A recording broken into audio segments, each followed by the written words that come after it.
Good morning and welcome to the crypto day morning. The date today is the 27th of June 2018. Like always, all investing choices within your own risk, own reward.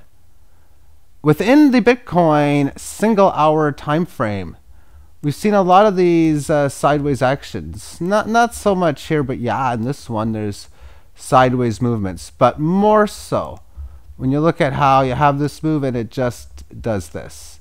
Have a decent size, red down, green up, which of course is the same as this. And then it consolidates amongst such. And as we're seeing again so far, but it's doing this one now after the leg lower. So you've had a small short-term sell-off, and for the last over a half a day now, it's just been going sideways at this former level of support in here. Within this setup, as I look at this, I get very concerned because of the fact that the overall pattern in here, when it broke down below, and then instantly on a single 1 hour push coming from below 5,800 to above 62. That statement is basically telling me that this is ready to have at least a nice leg higher thereafter, get above, and it hasn't done that as of yet.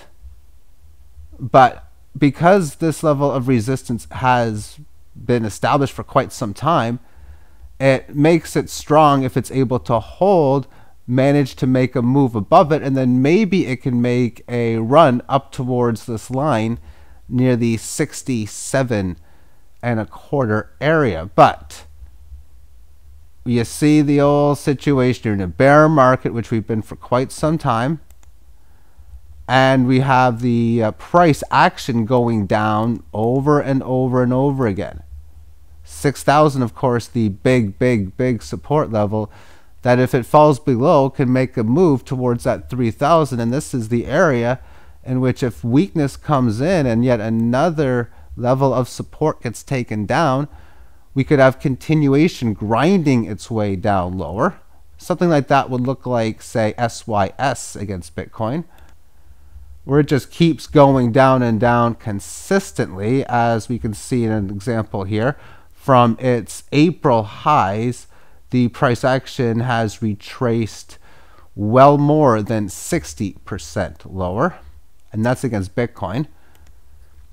When we take a look at this more in depth, say on a 400-minute time frame, when it came down to this line, it originally found support in here, but it only found support. It didn't have any rally.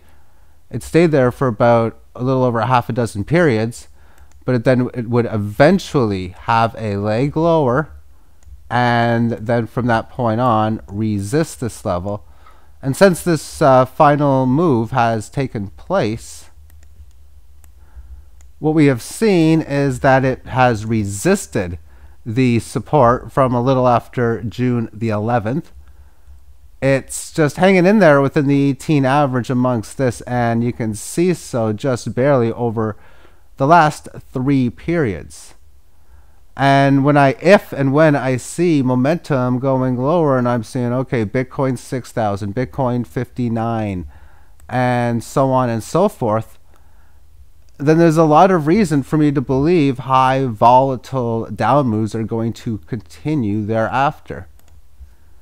When we expand this out to the daily term time frame, this line is not Fibonacci.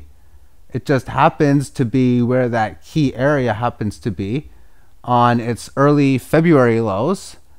It went below it and decently, but it never spent much time there. It spent a significant longer period of time during the end of April or end of March into April.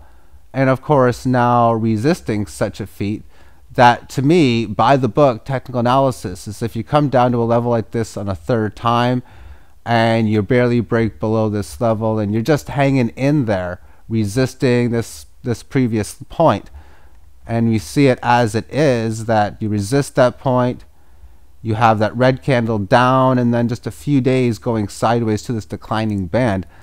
That's why a move that would bring it down below 6,000, decently below such, would not surprise me for significant wave lower, that is.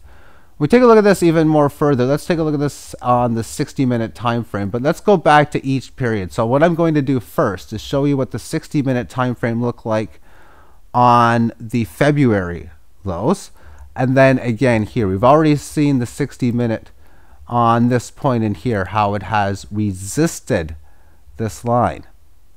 First it supported it, and then it resisted it on 2 occasions. Again, a bearish setup. So let's go back to the February lows, as well as the April ones as well. So in April, we can see many times how on the hourly, it bounced from this line, had a little bit of a rally.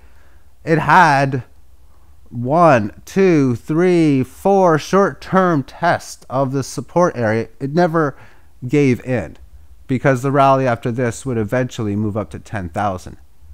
But when we go back to this point in here, it originally supported it at 2 p.m. Eastern on February the 5th.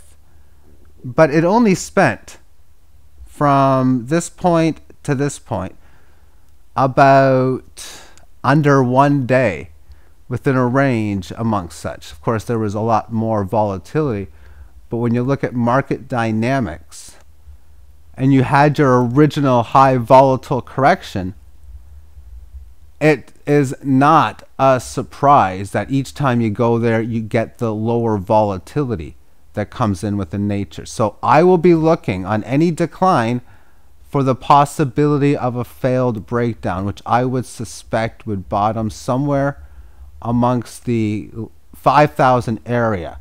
So 5,200, 5,300, even to around 4,700. And that would be the failed break below this level. It has to have a clear break below the most lowest support, which is 6,000. That's why for a clear break, I'd want to see it. Even 5,400 would still be fine. Something where I could draw a little square-shaped box, because price action breaks support, goes down, and then back higher. And I only say that because it's been a very common thing within the market that whenever a significant move takes place, it has not been a surprise for there to be a failed move in the opposite direction first. But if that's not the case, Fibonacci retracement is basically stating that if this thing has a noticeable break below this point, it's going to 3,000.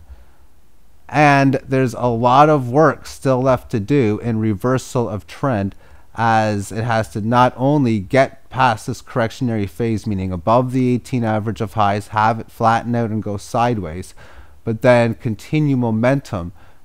That is a difficult thing for a lot of these long-standing bear markets. Oftentimes it's going to take a decent amount of time in repairing a bear market. When we look at the last key bottom from the early 2015 lows, this was the last time that it had its bottom. Now, after the last big move lower, it had a tremendous amount of time of having to move into the sideways range in here, as from the low on January of 2015, it was unable to get above the established resistance until October of that year. And even on August the 26th in here, it managed to have a failed move before it happened, or that it showed a lot of bearish signs still possibly in play at the time within the market. And that was several months.